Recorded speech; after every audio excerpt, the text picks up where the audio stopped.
안녕하세요. 오늘은 청산별곡에 대해서 알아보도록 하겠습니다. 미래행 교과서 문학 4다시 중세문학의 작품이면서 그 청산별곡이라고 하는 고려 가요 작품이 되겠습니다. 자, 우측에 나와 있는 것처럼 청산별곡 본문이 이렇게 있는데 만들어 놓은 자료가 있어서 자료 바탕으로 아래 있는 내용들 확인해 보면서 진행을 하도록 하겠습니다. 자, 일단 청산별곡이라고 하는 이 노래가 전체에 있는 갈래로 봤을 때는 고려가요라고 하는 그 갈래에 속하는데요. 이 고려가요가 무엇인지에 대해서 간단하게 알아보고 그 본문에 있는 내용 같이 확인해 보도록 하겠습니다. 고려가요라고 하는 것은 우측에 나와 있는 것처럼 가실이 동동 만전출변사 그 성경별곡과 같은 고려시대에 불려진 노래를 이제 일컫는 표현인데요. 자, 여기 나와 있는 이 노래들은 어쨌든 그 고려가요라고 하는 것은 이 고려가요를 이제 지칭하는 명칭들이 굉장히 많습니다. 뭐 장가부터 시작을 해서 뭐 여요, 고려 소교, 그 뭐 그냥 따서 이제 소교라고 이제 부르기도 하고 이 학자에 따라서 바라보는 그 시각이 굉장히 다양한데 어쨌든 공통적으로 평가할 수 있는 것은 이 고려 시대의 평민들이 부르던 민요적 시가 이 자체에 대해서는 이 모든 사람들이 대부분 다 동의를 하고 있는 면이 있는 것 같아요. 그래서 우리도 고려가요라고 하는 명칭을 바탕으로 뒤에 있는 부분을 진행해 나가도록 하겠습니다. 자, 그러면 이러한 이제 그 일반적인 평민들이 부르던 고려가요라고 하는 것이 실제로 이제 우리에게 어떻게 전달되었느냐. 자, 이건 이제 아래 나와 있는 전개 과정을 통해서 이제 이해를 할 수 있을 텐데, 자, 기본적으로는 어쨌든 그 고려 시대의 일반적인 평민들이 부르던 민요를 바탕으로 불렀다라고 생각을 합니다. 자, 그럼 그 노래가 나중에 이제 조선이라고 하는 나라가 건국이 되게 됨으로 인해서 이제는 이제 공중음악으로 편입이 되게 되는데, 이러한 과정 중에서 민요라고 하는 사람들이 뭐 일종의 얘기하는 뭐 유행가 정도가 되겠죠.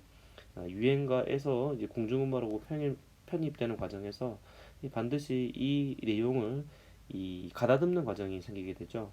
이거를 우리 이제 정제라는 말로 표현을 하기도 하는데요. 이 정제 이 과정을 통해서 일어나는 이제 변화 두 가지라고 하는 것들은 크게 봐서는 내용적인 측면과 형식적인 측면에서 이 두 가지 어떤 변화가 일어난다고 볼 수 있겠어요. 이제 폼이 가다듬어진다라고 이제 생각을 하시면 되겠죠. 자, 그 내용은 사실 3번에 나와 있는 이 특징적인 면, 이제 형식과 내용이라고 하는 두 가지 면에서 사실 같이 드러나는데 민요라고 하는 것이 일반적으로 굉장히 단순한 형식으로 되어 있단 말이에요. 그래서 이제 가사라든지 이런 것들이 이 상황에 따라서 굉장히 가변적인데 이것이 이제 공중음악으로 되어서 레파토리가 되기 위해서는 나름 어떤 그 형식적인 면을 갖춰야 되겠죠. 그래서 이제 혼자서 부르던 노래라고 하는 것들이 사실은 이제 여러 명이서 부르는 합창의 어떤 형태로 자, 그 다음에 뭐 단독으로 악기 없이 부르던 독창곡이라고 하는 어떤 형태가 이 기악이 합쳐진 기악 합주곡의 형태로 이제 바꿔서 이제 불리게 되는 이제 경우를 생각해 보면 되겠습니다. 자, 그러면 이제 그 과정 중에 이제 뭐가 생길 수밖에 없느냐라고 한다면 이 다 같이 부르는 이제 합창 형식이 된다라고 하다 보면 같이 불러야 되는 이 후렴구 부분이 생길 수밖에 없거든요. 그래서 이제 우측에 보시면 이제 가시리라고 하는 노래가 있는데 가시리에서 본편 부분 어떻게 보면 이제 솔로가 부르는 독창 부분이 끝나고 난다면 가시리 가시리 있고 나난 발이고 가시리 있고 나난이라고 하는 부분이 끝나게 되면 위증질과 대평성대라고 하는 후렴구가 연이어지게 됩니다. 이 부분은 이제 사실 노래를 가창하는 노래 부르는 그 악공들을 비롯해서 노래를 부르는 그 역할을 맡은 그 이제 가물을 맡은 사람이 되겠죠. 이제 그 사람들이 같이 부르는 대목이라고 볼 수 있거든요. 근데 이러한 부분이 역시 마찬가지 위증질과 대평성대, 위증질과 대평성대라고 하는 부분이 계속 반복되게 됩니다. 자, 그래서 이 형식적으로 정제가 된다라고 하는 것은 다르게 얘기하면 이 후렴구가 붙는다라는 것인데 이 후렴구가 붙게 되면 이제 필연적으로 이 연구분이 생길 수밖에 없죠. 그래서 고려가요를 기본적으로 분연체다 이렇게 이야기하기도 하는 겁니다. 다르게 얘기하면 이건 뭐 분절체, 연장체라는 말을 쓰기도 하는데요. 사실은 연이 나뉜다는 면에서는 이제 같은 용어라고 생각되면 되겠습니다.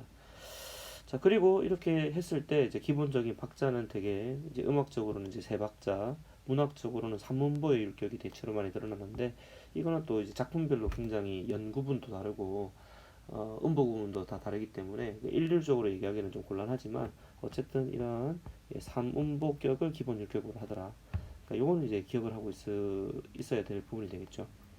자, 그러면 내용상으로는 이제 어떤 이 정제가 이루어지게 되느냐라고 한다면, 기본적으로 어쨌든 민요라고 하는 것들은 사람들이 좋아할 만한 내용이 돼야 된단 말이죠. 그래서 이 사랑에 관련되어 있는 이야기들 혹은 사람들이 보편적으로 받아들일 수 있는 어떤 내용들을 기반으로 했을 겁니다. 근데 이제 그 표현이라고 하는 것들이 사실 굉장히 뭐 진솔한 표현일 수밖에 없겠죠. 여기서 진솔하다라고 하는 것들은 어떤 꾸밈이나 숨김 없이 이제 본인들이 느끼는 감정이라고 하는 것들을 가감 없이 표현한다라고 하는 그 내용일 텐데, 자, 이것이 사실 이 조선 시대로 넘어오게 되면 그 이 음악을 편찬했던 사람들 혹은 조선을 건국했던 사람들, 그 신진 사대부들이 가지고 있는 사상에는 조금 일치하지 않을 수 있죠. 다르게 얘기하면 이제 고려 시대라고 하는 것들은 비교적 사랑의 진솔한 시대, 그리고 그 가치관으로 얘기한다라면 불교적인 어떤 내용들이 있었을 텐데, 이런 내용들을 사실 이제 어떻게 바꿔줄 수밖에 없냐면 유교적인 가치관 하에서 부합하지 않는 내용들은 삭제를 하거나 혹은 뭐 어떤 표현적인 부분들을 좀 다듬어 줄 수밖에 없는 거죠. 자, 그래서 이 조선시대에서 이 고려시대 불려지는 고려가요를 또 다르게 부르던 말이 우측에 나와 있는 것처럼 남녀상열지사라고 하는 표현이 되겠습니다. 남녀가 서로 사랑하면서 즐거워하는 노래, 남자 여자가 뜨겁게 사랑하는 노래라고 하는 남녀상열지사라고 하는 말을 통해서 이제 고려가요를 약간 이제 폄하하는 내용이 있었고요. 그래서 이제 오늘날 사실 전해지는 고려가요라고 하는 것들은 이러한 유학적인 정제 과정을 거친 노래다. 그러다 보니까 원래 본 모습은 약간 조금 더 다르지 않았을까, 그러니까 이런 생각들을 이제 일반적으로 가지고 있습니다. 자, 하단의 내용상 특징 부분에서 방금 얘기했던 부분을 다시 설명하고 있죠. 남녀간의 사랑, 그 다음에 부모의 사랑이라고 하는 내용을 바탕으로 해서 어쨌든 소박한 평민들의 삶의 모습이라고 하는 것들이 진솔하게 표현되어 있다, 이렇게 이제 평가를 합니다. 자, 그래서 이 고려가요라고 하는 것들이 문학사적으로 보여주는 의라고 하는 것이 무엇일까? 고려시대 평민들의 소박하고 진솔한 감정이라고 하는 것, 이게 내용적인 요소가 되겠죠. 경쾌한 리듬과 아름다운 우리말. 경쾌한 리듬은 얘기하자면 3음보 율격 정도라고 얘기할 수 있겠죠. 자, 그리고 우리말에 담았다. 나와 있는 표기를 보시면 이해가 되시겠지만 실제로 이제 고려시대에도 당연히 이제 우리말 노래가 있었겠죠. 신라시대의 향가처럼. 자, 그래서 우리말로 불러지긴 했습니다만 그것을 이제 기록하는 기록 방법이 없었기 때문에 정확한 형태로 이제 고착되지 않았는데, 이 이후에 이제 한글이 창제됨으로 인해 가지고 우리말의 어떤 형태라고 하는 것들을 그대로 고정시켜서 이제 부를 수 있게 되었다. 그러니까 이런 거를 생각을 해보신다면 우리 이제 고전 문학의 어떤 특징, 아름다움이라고 하는 것들을 확인해 볼 수 있겠다. 자, 대표적인 노래 이제 우측에 나와 있는 가시리 같은 노래도 있고요. 자, 밑에 보시면 서경이라는 말이 나와 있죠. 고려가요의 서경별곡. 이런 노래들은 여러분들이 한번 살펴보실 필요가 있을 것 같습니다. 자, 그러면 이제 본문 내용 들어가도록 하죠. 자, 청산별곡입니다.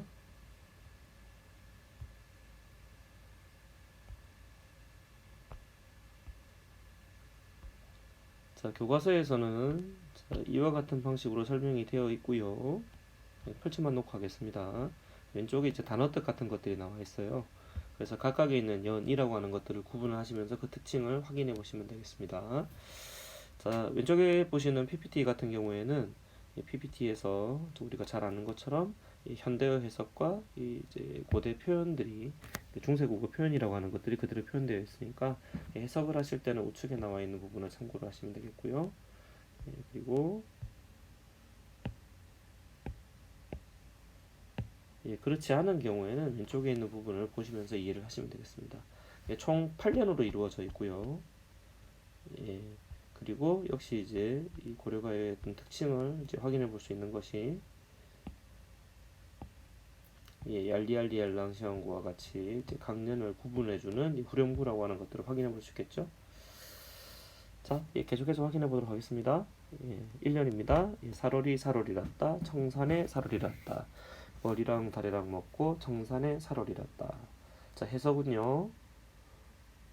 맞습니다. 살겠노라 살겠노라 청산에 살겠노라.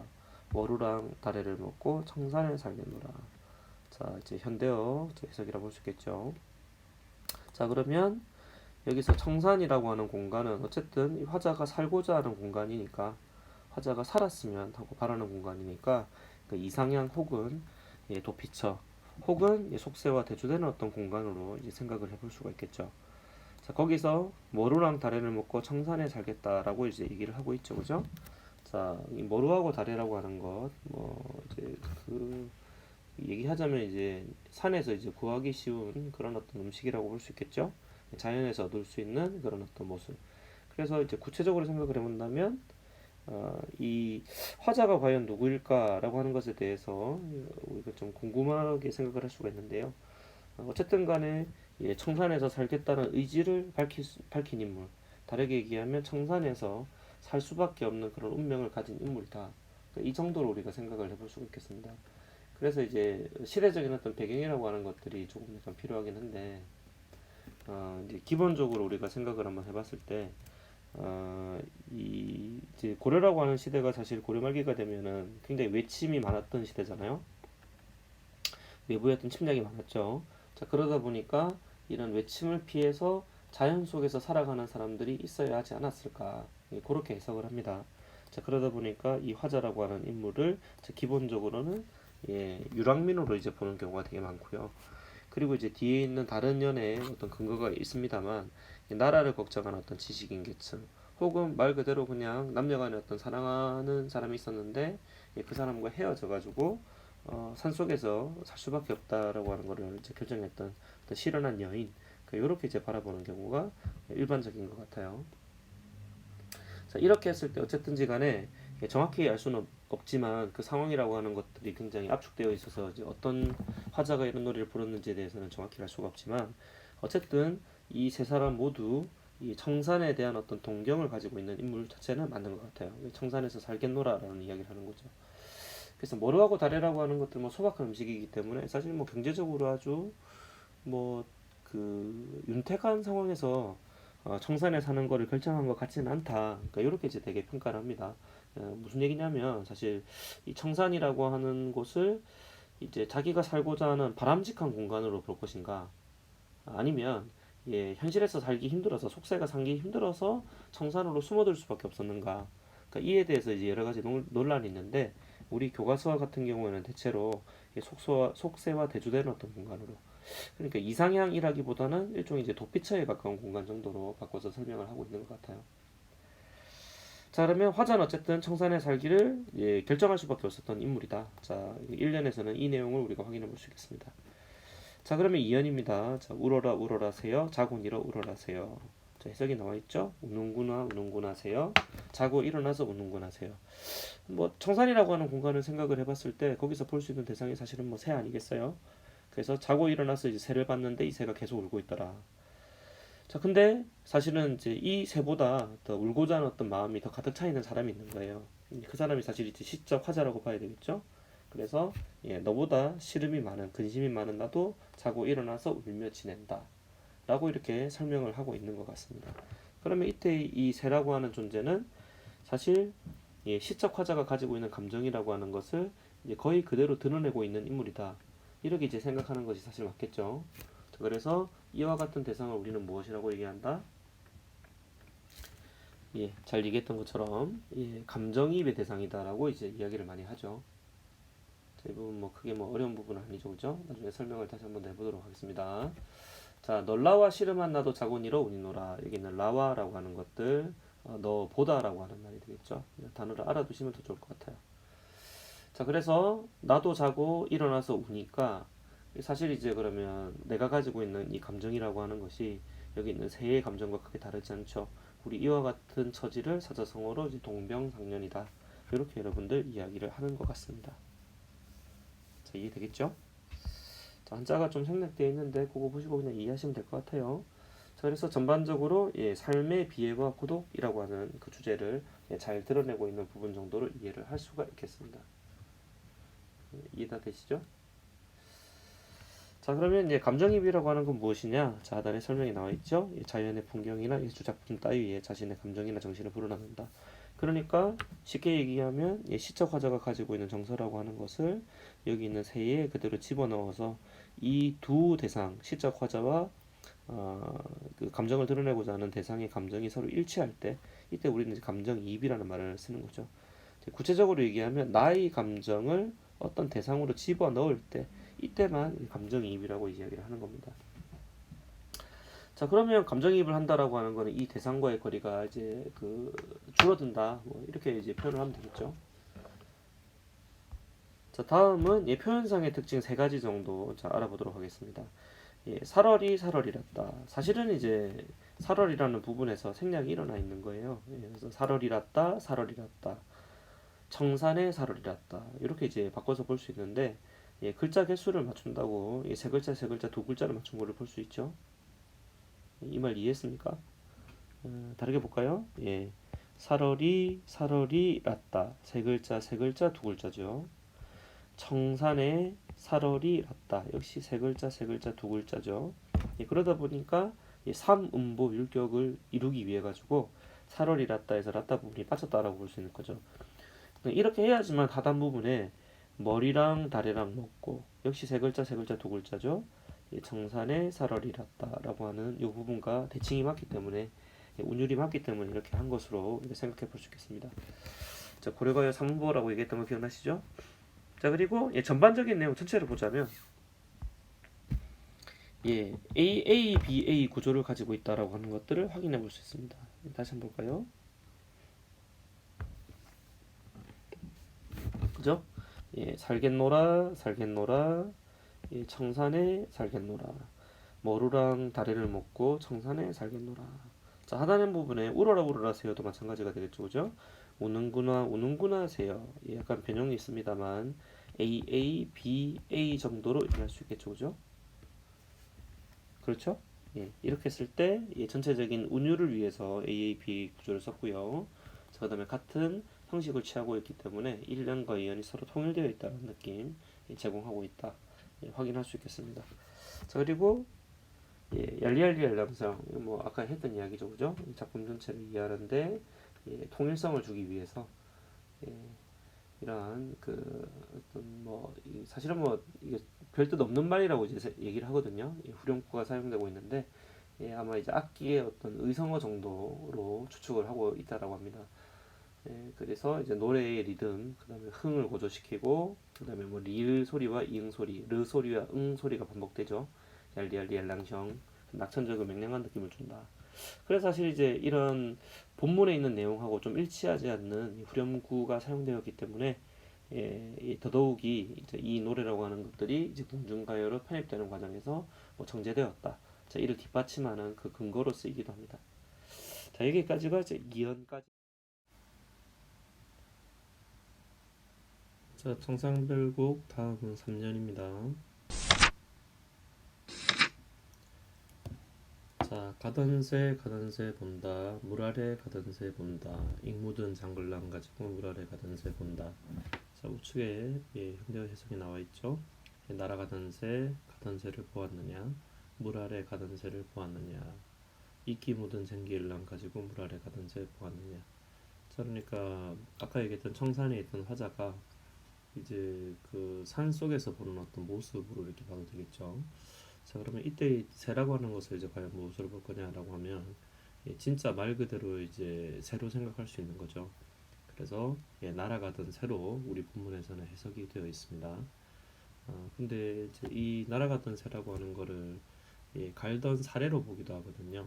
그러니까 이렇게 된다라고 하면은 사실 이건 이제 산에 있는 화자가 이 물 아래에서, 다르게 해서는 이제 산 아래에 있던 그 상황에서는 농사를 짓던 사람이다라고 하는 것들을 보여주는 사례가 되겠죠. 그래서 이제 굳이 뭐 억지로 이미지 같은 것들 한번 생각을 한번 해본다면,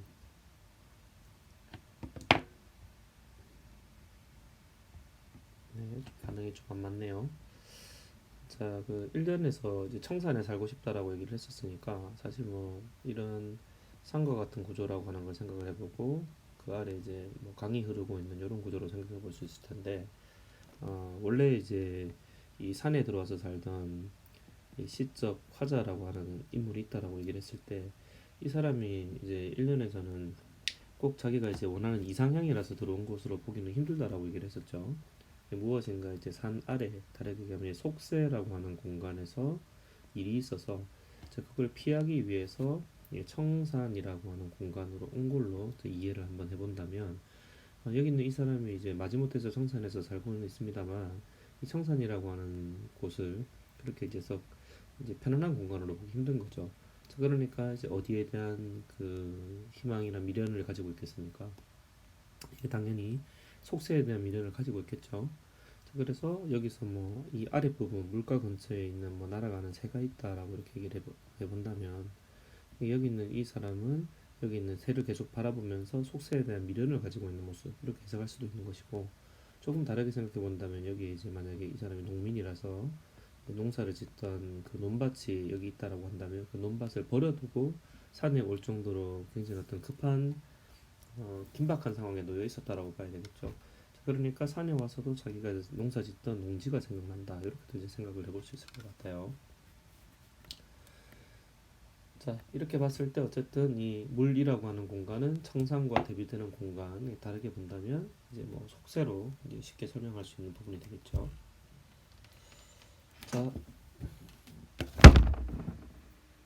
자, 거기에 이끼 묻은 쟁기일랑 가지고 물 아래 가던 새 보았냐. 여기서 이제 중세 국어의 어떤 특징이 약간 좀 있긴 있는데, 이 본다라고 했을 때 그 니은다라고 하는 거는 이 인칭한테 물어보는 말이거든요. 그래서 현대 국어의 느냐 정도로 이제 해석을 해야 되겠습니다. 자, 그러니까 이제 뭐 3년에서는 사실 이제 그 시적 화자가 하는 이야기를 누가 듣느냐라고 하는 것도 이제 중요한 의문 중에 하나인데, 보았느냐라고 해석을 한다라고 하면 이 노래를 듣는 이 가상의 어떤 청자들, 혹은 뭐 굳이 얘기하면 청산에 자기 혼자 오지는 않았겠죠. 청산에 있는 같은 무리들, 혹은 뭐 속세에 있는 사람들에게 뭐 하는 걸로도 볼 수 있을 것 같아요. 그래서 전반적으로 어쨌든 여기 있는 3년에서는 속세에 대한 미련이라고 하는 것들이 드러나는 대목이다, 이렇게 여러분은 생각할 수 있겠습니다. 자, 사연입니다. 자, 일인공 덜인공하야 나즈란 지내와 숀다. 오리도 가리도 없음 반분한 또 어디 오리라. 해석이 나와 있습니다. 자, 이럭저럭하여 낮은 지내왔건만 오리도 가리도 없음 밤보란 또 어떠하리라. 올 사람도 갈 사람도 없는 밤은 또 어찌할 것인가. 자, 가장 뭐 눈에 들어오는 게 사실 이제 낮과 밤이죠. 낮과 밤인데, 낮은 이런저런 이야기를 뭐 일을 하면서 보냈다 이 말이죠. 앞에 있는 그 전체적인 내용을 한번 생각을 해본다면, 1년 같은 경우에 청산에 살고 싶다라고 하는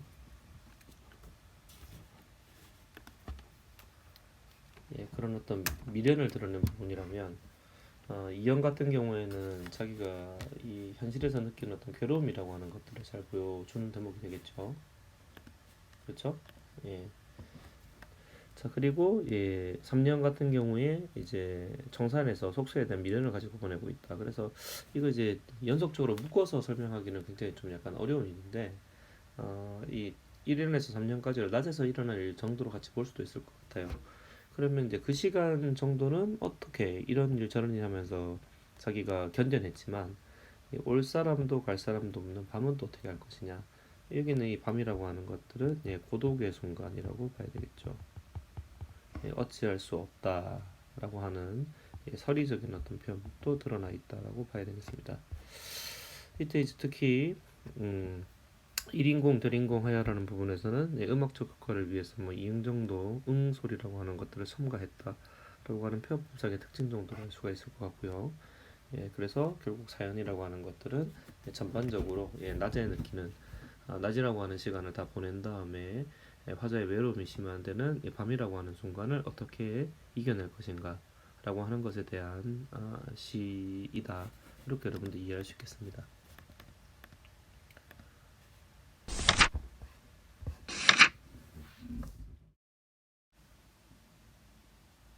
다음은 오연입니다. 자, 어디라 더디던 돌고 누리라 마치던 돌고. 자, 어디에다 던지던 돌인가, 누구를 맞추려던 돌인가. 미워할 사람도 사랑할 사람도 없이 맞아서 울고 있노라. 상황을 간단하게 얘기하면 이 시적 화자가 있다라고 얘기를 했을 때, 어디선가 날아온 돌이 나를 던졌다, 이런, 나를 이제 맞췄다 이런 거죠. 그래서 이제 현재 내가 느끼는 어떤 아픔과 고통이 있을 수 있는데 문제는 뭐냐면 이 돌이 날아온 이제 돌을 던진 어떤 원인 혹은 어떤 누군가가 이제 무엇이냐라고 하는 거에 대해서 이제 잘 안다면 내가 이제 그 상황에 대해서 대처하는 게 가능하죠. 쉽게 얘기하면 어떤 원인이나 근원, 어떤 사건이 일어났다라고 얘기를 했을 때, 그 사건이 어디에서 왔는지를 이제 알게 되면 사실 그러니까 뭐 문제의 원인이라고 할 수 있을 텐데, 문제의 근원이 어딘지 알 수 있게 되면 사실 이제 그 문제에 대해서 대처하는 것이 사람이 가능해지잖아요. 그런데 이 돌과 같은 것 여기서 뭐 돌이라고 얘기를 했겠지만 어떤 뭐 피할 수 없는 사건 사태라고 하는 것들은 인생을 살면서 언제든지 나타나게 돼 있는 것들이거든요.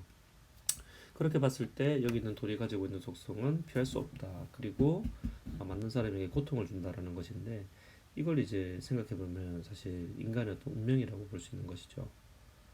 다들 이제 공감하실지 모르겠습니다만.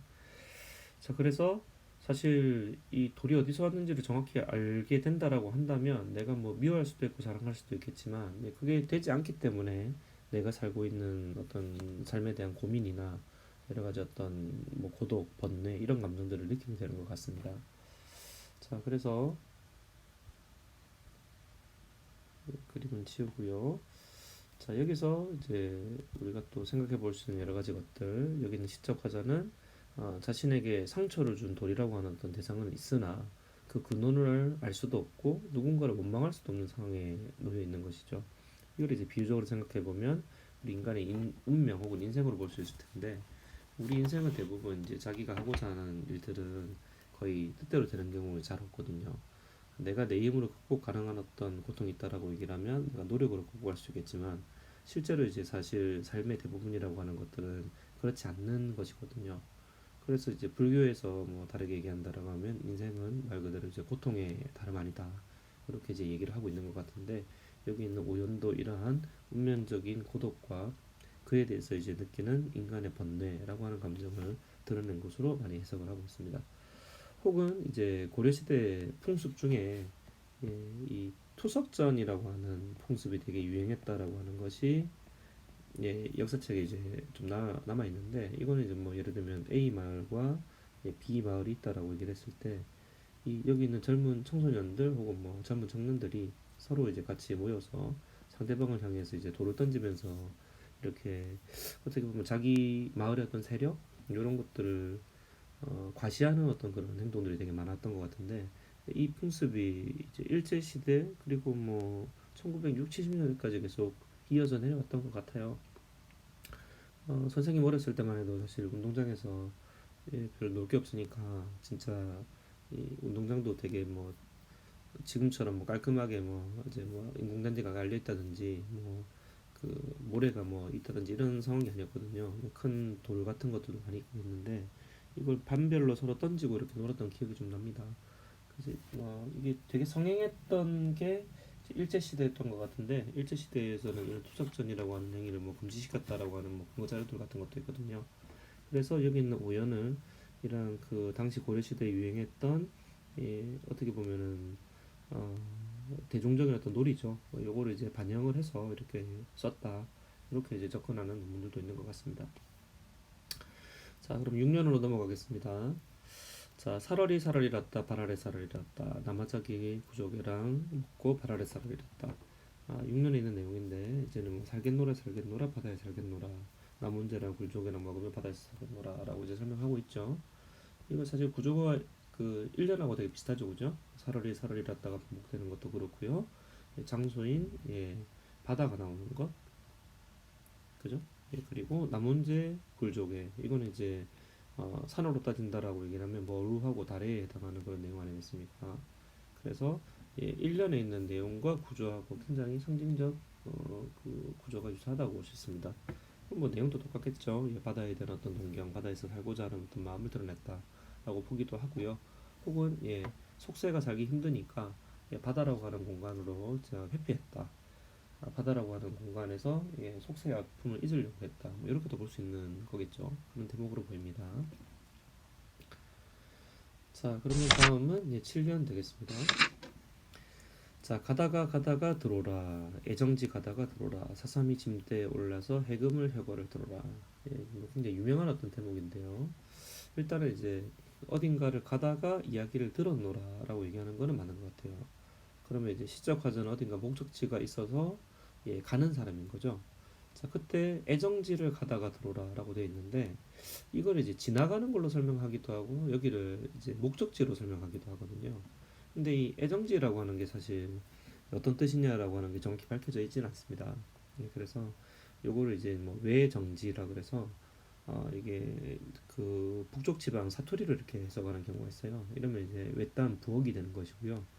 요거를 이제 예정되어 있는 장소, 예정지에 잘못된 옥이다, 잘못된 표기다 이렇게 해석하는 경우도 있습니다. 그래서 여기 있는 예정지라고 하는 건 어쨌든 장소를 나타내는 말인 것 같은데 구체적인 뜻은 잘 드러나 있지 않다. 근데 이제 그 다음 대목이 되게 재밌죠. 사슴이 장대에 올라서 해금을 켜는 것을 듣노라 라고 설명을 하고 있는데 이게 현실적으로 사실 이제 불가능한 일이죠. 예, 그래서 요거를 이제 어떻게 해석하느냐 하면 예, 대체로 이제 옆에 나온 것처럼 1번하고 2번에 두 가지 의미로 해석을 하고 있습니다. 예, 사슴 분장을 한 광대가 장대에 올라서 해금을 켜고 있는 것을 듣는다. 이렇게 이제 해석하는 경우가 있는 거죠. 자, 예를 들면은 우리가 이제 그 광대라고 얘기했을 때 이 광대라고 하는 존재는 주변에 있는 다른 사람들을 이제 즐겁게 만들어주고 자기의 기회를 보여줌으로써 자기의 생업을 삼는 사람이잖아요. 그래서 뭐 잘하는 것처럼 뭐 요즘에 서커스 같은 거를 보게 되면 서커스도 사실 이제 보통 사람들이 올라가기 힘든 높은 장소에서 이런 여러 가지 것들이 일어나지 않습니까? 그러니까 어떤 사람이 사실은 이 장대에 올라가지고 자기 어떤 재주를 뽐내고 있는 장면인 거죠. 근데 이 사람이 이제 그냥 올라가면 좀 이상하니까 이제 사슴 복장이나 사슴 분장 같은 것들을 하고 예, 사슴입니다. 예, 이 위에서 이 해금이라고 하는 악기 이걸 이제 연주하고 있는 모습을 보여준다. 올라가는 것 자체도 되게 어렵겠습니다만 거기서 이제 악기를 연주하는 모습을 보여준다라고 하면 주변에 있는 다른 사람들에게 굉장히 어떤 뭐 찬탄을 겪을 수 있겠죠. 그래서 이제 이런 식으로 실제 고려 시대에 이 산대놀이라고 하는 것이 일종의 이제 역할극이자 뭐 연극 같은 것인데요. 이런 것들이 유행한 걸로 이제 뭐 알려져 있습니다. 뭐 영화를 잘 아실지 모르겠는데 여러분들 뭐 왕의 남자 옛날에 뭐 이중기 배우가 나왔던 영화인데 거기서도 사실 이제 사당패라고 하는 사람들이죠. 남자 어떻게 보면 뭐 남자 광대들의 모임 정도로 얘기할 수 있는데 그 사람들이 이제 여러 가지 분장을 통해 가지고 이제 재밌는 기회를 사람들한테 제공을 하거든요. 그러니까 이렇게 본다라고 하면 지금 현재 시적 화자는 굉장히 어쨌든 삶에 대한 괴로움과 고민이 있는 인물 아니겠습니까? 그래서 이 놀이를 통해서 이런 내면적인 갈등을 일시적으로 어떻게 해석하려는 어떤 그 시도 정도로 이제 해석을 할 수 있겠죠. 아니면 진짜 말 그대로 이 사슴이 장대에 올라서 해금을 켜는 상황 자체를 설정할 수도 있을 것 같아요. 이건 이제 현실적으로 불가능한 일이니까 이게 불가능한 일이 일어나기를 바란다. 다르게 얘기하면 예, 기적을 소망하는 어떤 마음이 드러나 있는 걸로. 적어도 이제 기적 정도가 되지 않으면 내가 지금 생각하고 있는 내면의 스트레스나 내면의 고민이라고 하는 것들이 해결되지 않을 것 같다. 이런 인식을 7년에서 보여주는 것이죠. 자, 8년입니다. 자, 가다니 배에 부른 독이 설진 강수를 비춰라. 자, 내가 어느 장소로 가더니 예를 들면 위에 뭐 애정지라고 하는 것을 목적지 혹은 이제 중간 도착지 정도로 생각을 한다면 어딘가 이동하고 있는 상황은 맞잖아요, 그죠? 자, 거기 가보니 자, 불룩한 술독에 진한 술을 빚고 있구나. 누군가가 이제 이 불룩한 어떤 술독이 있으면 여기에 이제 술을 이렇게 빚고 있는 그런 것을 보게 된 거죠. 그럼 이때 이제 술이라고 하는 건 뭐냐 하면 예, 뭐 사람들이 이제 뭐 술 먹는 이유가 뭐 따로 있겠습니까만 그죠? 대개는 이제 뭐 즐거운 자리에서 이제 축하를 하기 위해서 마시는 것도 긴 하지만 술의 이제 주된 목적 중에 하나는 어쨌든 잠시나마 현실의 어떤 괴로움이나 이런 것들을 잊게 하기 위해서 술을 마신다라고 봐야 되겠죠. 자, 그래서 이런 강술을 이제 빚고 있는 진한 술을 빚고 있는 그런 환경을 본 거예요. 상황을 본 거예요. 그러니까 이제 어떡하겠어요. 예, 마음 괴롭죠. 그 다음에 뭐 하는 일이라고 하는 거 뜻대로 다 잘 안 되죠. 어디선가 또 돌은 날아왔죠. 그죠? 예, 그런 상황이니까 술을 한 잔 먹을 수밖에 없는 상황 아니겠습니까? 그래서 조롱밭꽃 모양의 누룩이라고 하는 것은 이제 술을 발효시키는 발효제이거든요. 그러니까 사실 이제 술이 굉장히 잘 익고 이렇게 했단 말이죠. 이 고려시대 술이라고 했을 때 우리가 뭐 사극 이런 거 보다 보면 굉장히 깨끗한 청주 같은 것을 머리에 많이 떠올릴 수가 있는데, 실제로 이제 옛날의 어떤 술을 만드는 방식을 생각해 보면 이게 이제 재료가 되는 원재료가 되는 곡물을 집어넣고 거기에 물과 누룩을 집어넣어서 만드는 술이 이제 기초 술입니다. 우리가 얘기하는 뭐 막걸리나 탁주 같은 형식의 술인데요. 얘가 이제 누룩이라고 하는 걸 덩어리로 집어넣는데, 얘가 익어서 올라오게 되면 둥둥 이 누룩이 뜬대요. 근데 이제 그 뜬 모습이 이렇게 이제 꽃과 같은 덩어리에 져 있는 모습이 이렇게 되어 있답니다. 그래서 이런 조롱밭 꽃 모양, 예를 들면 뭐 이런 모양의 어떤 누룩 어떤 꽃이 있을 수가 있겠죠, 그죠? 그 이런 모양의 누룩이 떠올랐다라고 하는 것들은 술이 매우 잘 익었다라고 하는 뜻이니까, 요걸 이제 내가 술을 먹을 수밖에 없었다라는 거죠. 그래서 사실은 내가 술을 먹고 싶어서 여기에 남아 있는 것인데, 술이 혹은 누룩이 나를 붙잡는다라고 이렇게 표현을 하고 있으니까 이거 대표적인 주객전도의 표현 정도로 볼 수 있습니다. 자, 그렇다면 이제 전체에 있는 내용을 정리해 보자면, 음주라고 하는 행위를 통해서 본인이 겪는 삶의 괴로움 혹은 고뇌를 일시적으로 이제 해석을 하려고 한다. 예, 그죠? 글자가 좀 잘못됐네요. 일시적 해석입니다. 자, 다음은 간단한 그 내용 확인 오엑스 퀴즈입니다. 하나하나 확인해 보도록 하죠. 화자는 속세를 떠나 이상에서의 삶을 소망하고 있다. 물론 해석에 따라서 좀 다르게 볼 수 있을 것 같지만, 청산과 바다라고 하는 이 공간을 생각해 본다라고 하면 이상향으로 해석할 수도 있을 것 같다. 이렇게 말씀드렸죠, 그죠? 자, 화자는 현실에 대한 한탄과 만족이라고 하는 상반된 태도를 동시에 드러내고 있다. 자, 사실 보면 알겠지만 청산별곡 전체적으로 봤을 때 삶에 만족한다라는 그 태도는 잘 안 드러나 있지 않아요. 그래서 이거 잘못된 표현이 되겠죠, 그죠? 만족이라고 보긴 좀 어렵다. 청산과 바다는 대조를 이루는 공간이다. 각각 현실과 이상세계에 대응한다라고 되어 있는데, 자, 이건 어떻습니까? 사실 청산과 바다 자체는 보면 대조를 이루는 공간으로 볼 수 있어요. 왜냐하면 이제 서로 사는 공간 자체가 다르니까요. 그렇지만 각각이 현실과 이상세계에 대응한다라고 하는 설명 자체는 맞지 않죠, 그죠? 둘 다 굳이 억지로 설명하자면 다 이상세계에 해당하는 걸로. 현실에 해당하는 시어는 뭐가 있었죠? 그렇습니다. 물 아래라고 하는 그 시어가 있었습니다. 이거 기억하셔야 되겠습니다. 자, 감정이입의 대상을 사용하여 화자의 슬픔과 고독을 강조하고 있다. 감정이입이 있었죠, 그죠? 몇 년이었나요? 선생님은 뭐 갑자기 얘기하려고 하니까 기억이 잘 안 나네요. 3년이었죠, 그죠? 3년에서 새라고 하는 대상이 나왔었는데, 화자의 슬픔과 고독을 강조하고 있었다. 자, 후렴구는 화자의 정서를 대변하는 동시에 시의 주제를 강조한다. 뭐 정서 대변, 뭐 시의 주제 강조, 뭐 의미가 있는 말이라고 하면 이렇게 볼 수 있을 것 같은데, 되게 이제 그 얄리얄리 얄랑청 얄라리 얄라로 드러나 있는, 자, 우측에 있는 화면을 같이 보신다면, 여기 있는 이러한 그 후렴구 같은 경우에는 뜻이 없는 걸로 설명을 되게 하고 있습니다. 물론 이제 요새 연구에 따라서는 이게 그 당시가 이제 고려시대 같은 경우에는 원나라, 지금으로 얘기하면 몽골의 그 영향을 많이 받았다라고 이제 설명하는 식이잖아요. 그래서 몽골어로 해석을 하는 경우도 좀 있긴 한데요. 자, 여기 있는 열리열리 열량정은 거기에 해당하지 않는 것 정도로 생각을 합니다. 자, 삶의 고뇌와 비를 담고 있다. 이게 이제 가장 뭐 핵심적인 내용이 되겠죠. 자, 설명이 되게 길었습니다만 사실 살면서 누구나 다 괴로움의 순간이 있잖아요. 그 괴로움을 어떻게 대응할 것이냐, 자, 그에 대한 작품이다 라고 생각하면 대체로 맞는 것 같습니다. 자, 그러면 다음은 그 시어나 작품 전체의 구성에 대해서 간단하게 알아보도록 합시다. 자, 시어의 상징적 의미와 작품 구성, 청산, 새, 밤, 돌, 강술, 각각에 대한 뜻이 다 나와 있죠, 그죠? 따로 다시 설명하지는 않겠습니다. 자, 읽어보시면 되겠고요. 특히 작품에 따라서 여기 있는 이 청산하고 바다라고 하는 것을 이상향으로만 보진 않고, 선생님 같은 경우에는 이상향이라기보다는 속세와 대응되는 공간으로 이렇게 설명을 했었습니다. 자, 그렇지만 이상적인 장소로 보고 설명할 수도 있다. 요거는 반드시 이해하셔야 되겠고, 뭐 새와 밤과 돌, 강술, 뭐 쉽게 다 이해를 할 수 있을 것 같아요. 작품 구성 뭐 전반부하고 후반부로 나눈다라고 얘기를 한다면 앞부분은 청산에서의 삶, 뒷부분은 바다에서의 삶, 뭐 이렇게 여러분들 생각할 수도 있을 것 같습니다.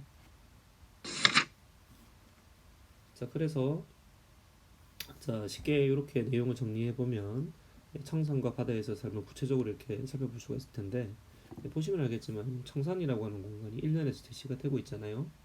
자, 이렇게 했을 때 자, 이런 식으로 6년과 5년의 위치를 바꾸게 되면 서로 이 구조가 굉장히 대응된다라고 하는 걸 알 수가 있어요. 그러니까 1년에서는 정산, 6년에서는 바다, 2연에서 있는 새, 5연에서는 돌. 근데 이제 내용을 보게 되면 사실 어떤 시적 과제의 고독을 느끼는 그 부분에 대해서 이 얘기를 하고 있거든요. 그리고 뭐 3년을 보게 되면 속세에 대한 미련을 가지고 있다인데 7년에서 사슴이 올라서 어떤 이 어떤 괴로움을 느끼고 있는 것을 해소한다라고 하는 걸 본다라고 한다면 이것도 내용이 또 사실은 좀 대응하는 걸로 볼 수도 있다 이 말이죠.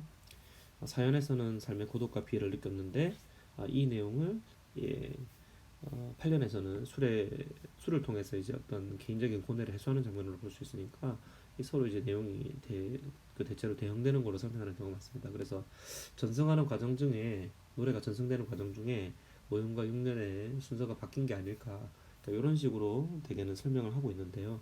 이것도 이제 뭐 학자와 입장에 따라서 다 다르게 설명하고 있으니까 이해를 하시면 되겠고요. 이런 게 있다 정도로만 이해를 하시면 될 것 같아요.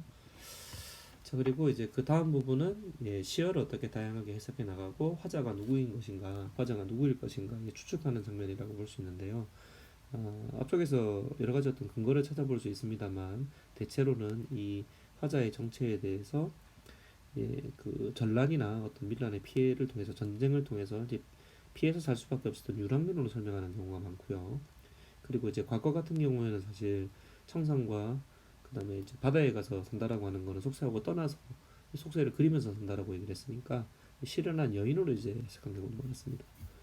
근데 또 다르게 생각해 보면 술을 마시고 또 유흥을 즐기고 그다음에 나라에 대한 걱정을 한다. 그러니까 이런 태도는 사실 그 당시 뜻을 펼치지 못했던 어떤 지식인 계층으로 볼 수 있는 여지가 있거든요. 그래서 뭐 이런 식으로 이 화자를 다양하게 설정하고 해석하는 것이 가능할 수 있다. 자, 우측에 이제 사실 이 부분은 조금 더 확대해서 설명을 이렇게 하고 있는데 이제 가전 난리로 인해서 삶의 터전을 잃고 고난을 겪었다. 이런 내용들을 우리가 청산 부분에서도 살펴봤고 그 다음에 가단세라고 하는 것들을 이제 그 논밭으로 이렇게 생각을 한다라고 하면 농민으로 봐야 되니까 이렇게 이제 또 볼 수 있겠죠. 자, 속세를 떠나서 자연으로 도피했다. 이 부분만 보면 뭐 실현한 여인으로 뭐 볼 수도 있을 것 같습니다. 선생님 개인적으로는 이번 설명은 요즘에는 좀 맞지 않는 것 같다는 생각이 좀 들긴 해요. 자, 그리고 3번 같은 경우에 좌절한 지식인이라고 되어 있는데 속세의 고통을 해소하고자 자연으로 떠났지만 미련을 버리지 못하는 모습 그리고 또 추가로 더 얘기를 한다면 고뇌를 느끼는 모습 이것을 술로 잠시나마 해소하려고 하는 모습 이런 걸 본다면 좌절한 지식인으로 볼 수 있을 것 같다. 자, 가던세. 자, 여기 이제 이연에서 나왔던 설명인데요. 관련 사례로 볼 때 요거는 유랑면이 될 수 있을 것이고요. 요거를 이제 뭐 우리가 설명은 하지 않았습니다만 뭐 책에서는 사실은 그냥 새 자체로만 설명했죠. 버드라는 의미로만 설명을 했는데 나를 떠리고 보낸 임 혹은 나를 떠나버린 벗 정도로 이제 생각을 할 수도 있다. 여기 있는 새라고 하는 존재를 이제 비유적인 표현으로 보았다라고 했을 때 이제 임과 새라고 그 사람 그 벗으로 이제 또 해석하는 것이 가능하니까요. 자, 이런 접근도 있다 정도만 이해하면 되겠습니다. 익 묻은 장글단 역시 마찬가지 이끼가 묻었다 혹은 뭐 녹이 슬었다라고 하는 것들은 전부 다 이해를 하는데 여기는 장글란 할 때 장기라고 하는 것들을 무엇으로 해석을 할 거냐 여기 이제 쟁기다 은장도다 뭐 병기다 이렇게 각기 다르게 해석하는 경우가 많이 있습니다. 자, 본문에 대한 해석은 여기까지이고요. 이제 계속 이어서 뒤에 있는 문학 활동, 우리 학습 활동에서는 우리 교과서에서는 이 청산별곡 어떻게 팔아 다음은 정산별곡 교과서 활동이 되겠습니다. 자, 정산별곡 교과서는 다음과 같습니다. 182에서 183쪽 그리고 뒤쪽에 184쪽까지 활동이 있죠. 자, 그 중에 이제 1번은 정산별곡 활동 중에서 이제 내용을 이해하는 활동이고요. 2번이 이 갈래의 특징에 대해서 알아보자라는 활동이 되겠습니다. 안에 있는 내용 같이 보시면서 이해해 보도록 하죠. 자, 8년으로 구성되어 있지만 두 부분으로 나눌 수 있다. 자, 앞쪽에서 설명 다 했죠. 자, 1에서 4년까지, 그리고 5에서 8년까지. 자, 각기 어디에 삶을 나타내는 모습이죠? 예, 각기 청산에서의 삶의 모습, 그리고 바다에서의 삶의 모습을 드러내서 보여주고 있다. 자, 그리고 이제 여기에서 이제 각자의 삶이라고 하는 것이 그렇게 뭐 편안하진 않더라. 자, 그 이야기를 하고 있습니다.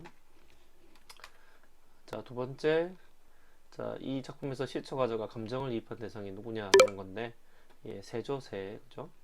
이때의 새라고 하는 거는 이제 갈던 사례, 다르게 얘기하면 밭을 얘기하는 게 아니라, 여기서는 이제 날아가던 새 자체로 이제 바꿔서 얘기할 수 있습니다.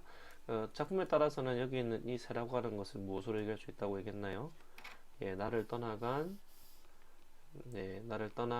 사랑하는 연인. 제대로 안 쓰이네요. 잠시만요. 나를 떠나간 연인이거나 혹은 산에 있는 나를 버리고 떠나간 벗. 뭐 이 정도로 생각할 수 있다라고 보겠습니다. 이렇게 이제 해석하는 경우도 있다. 요 정도만 이해를 하시면 되겠어요. 공식적인 입장은 아니니까요. 교과서에서 바라보는 입장은 아닌 거죠. 자, 그 다음은 시적 화자가 처해 있는 상황과 시야를 통해서 상황을 짐작할 수 있느냐라는 건데, 그러니까 여기는 이제 돌이라고 하는 것 대표적으로 나와 있습니다. 자, 여기 있는 돌이라고 하는 것이 운명에 있어서 굉장히 뭐라고 해야 될까요? 그러니까 인간의 운명이라고 하는 것들을 상징하는 그 소재다라고 얘기를 했죠, 그죠? 인간의 운명이라고 하는 것들을 보여주는 것, 그죠, 그렇죠? 그래서 원망할 수 없게 되었다라고 하는 것, 즉 이 운명, 인간의 삶이라고 하는 것은 자신의 힘으로 극복하기 힘들 만큼 그렇게 고통스러운 것이다 라는 어떤 깨달음, 이것이 인생이다. 이렇게 이제 이해하셔도 되겠습니다. 자, 다음은 이제 2번 활동입니다. 자, 고려가요로서의 특징이라고 얘기했는데, 자, 1번이 이제 그 작가에 대한 내용, 어떤 사람일까 생각하는 것이고, 자, 운율을 느낄 수 있게 하는 그 내용. 자, 내용이 이제 제법 좀 많겠죠. 일단 이제 대표적으로 봤을 때, 유랑민 혹은 농민으로 볼 수 있는 경우가 있다. 이건 이제 3년을 무엇으로 바꿔서 해석했을 때, 농사와 연계해서 해석을 했을 때 삶의 터전을 잃은 유랑민으로 해석할 수 있고요. 자, 그리고 또 다르게 보는 경우는 결론만 얘기하겠습니다. 고뇌하는 지식인 계층으로 이렇게 얘기를 할 수 있겠죠, 그죠? 그래서 자기의 뜻을 펼칠 수 없는 어떤 상황이 있어서 고뇌하는 어떤 인물이다. 특히 이제 이 근거로 들고 있는 것이 이연과 사연이 이제 근심을 하고 있는 시름이 깊다라고 얘기하는 부분이 있었고요. 그 다음 뭐 7년하고 8년을 통해 가지고 어떤 기적을 소망하거나 독한술로 고뇌를 해석하고자 한다. 뭐 기적으로 소망한다라고 얘기했으니까 이거는 사슴이 그 장대에 올라서 해금을 켜는 그 장면을 기적을 소망하는 걸로 설명을 한 거죠. 근데 뭐 이건 다르게 보면 또 융으로 내면의 갈등을 해소하는 걸로 볼 수 있으니까요. 그래서 이제 이와 같이 굉장히 어떤 다양한 근거가 있다. 그러니까 이렇게 여러분들 이제 이해를 하시면 되겠습니다. 이거 하나하나 이제 외우는 것은 사실 바람직하지 않죠, 그죠? 예. 자, 그리고 3년에서는 길을 떠난 유랑민 정도로 설명을 하고 있는데 사실 뭐 이게 그 위에 나와 있는 그 농민하고 무슨 차이가 있는지는 모르겠어요. 교과서에서는 이 농민하고 이 유랑민을 다른 것처럼 얘기를 하고 있는데 사실 뭐 여기서는 내용상으로는 유사하다고 봐도 무방하겠죠, 그죠? 그래서 여기서 이제 우리 교과서 내용에서 빠진 거는 이제 그 사랑하는 사람하고 이별해서 그 괴로움으로 산과 바다로 그 도피한 인물인 그 여성 화자, 그러니까 요 정도라고 이야기를 할 수 있겠습니다. 요즘에 이제 그 주류인 해석은 아니라서 뺀 것 같아요. 자, 운율을 느낄 수 있게 하는 요소, 요거는 이제 그 고려 가요로서의 특징이기 때문에 이해하셔야 되겠죠, 그죠? 사문부 율격을 지니고 있다. 이제 글자로 얘기했을 때는 뭐라고 얘기를 했었죠? 글자로 얘기했을 때는 3, 4미조라고 얘기를 했었죠, 그죠? 3, 4미조의 율격을 지닌다. 그리고 이제 후렴구, 다르게 얘기하면 후렴구가 밑에 있는 연장체하고 거의 뭐 같은 말이거든요. 이거 다 설명을 했으니까 넘어가겠습니다. 자, 그리고 이제 2-3인데요. 요거는 사실 뭐, 이 고려가요에 다른 것들도 존재한다라고 하는 것인데, 우리가 이제 살펴보지 않을 거기 때문에요. 예, 여러분들이 한번 이런 작품들 또 유명하니까 한번 찾아보시기를 바란다. 뭐, 이 정도로만 얘기를 하겠습니다. 예, 그 중에, 다른 장면이 떴네요. 예.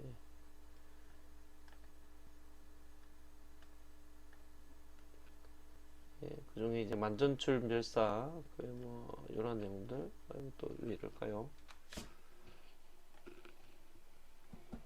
네, 그 동동이나 청산별곡 같은 경우 뭐 우리가 지금 청산별곡 봤으니까 뭐 그렇다 치고 동동 정도는 찾아봐도 되겠고요. 다른 작품들 아마 찾아보기 좀 어려울 겁니다.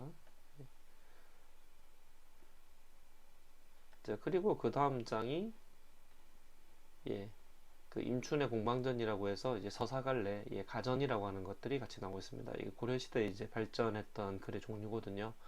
뒤 대표적으로 이제 경설이라고 하는 또 다른 글이 나오긴 하는데, 이제 뭐 경설은 이제 가전은 아니니까요. 그래서 이제 서정과 서사갈래에서 고려시대에 유행했던 어떤 작품들을 설명하고 있습니다. 이거는 이제 뭐 시험 범위에서는 일단 예, 빠지는 걸로 얘기를 하도록 할게요. 자, 오늘 내용은 여기까지고요. 예, 대단히 수고가 많으셨습니다.